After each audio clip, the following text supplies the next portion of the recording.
nākošajam gadam rūpīgi saimnieki un rūpīgi saimnieces izvēlās šķirni Agro Flyer, ja? Un ko mēs darām nākošajam gadam? Ja?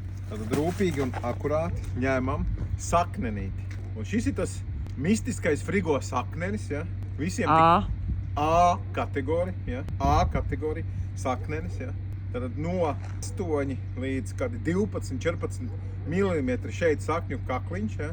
Un šo te sakņu, šo mazo sakneni, mazo šmuli liekam tagad iekšā vagā, dobē, līdz ar maliņu, ja? Tā, līdz ar to pašu sakņu kakliņu, bišķi dziļāk, jo zemīte nosēdīsies, taisni, sakni liekam taisni, un nākošajā gadā, šogad varbūt būs viena oga, bet nevajag to ogu baigi cerēt, ņemam tādu skaistu sakneni, liekam zemē, un nākošajā gadā šeit būs kārtīga ogu raža. Ja?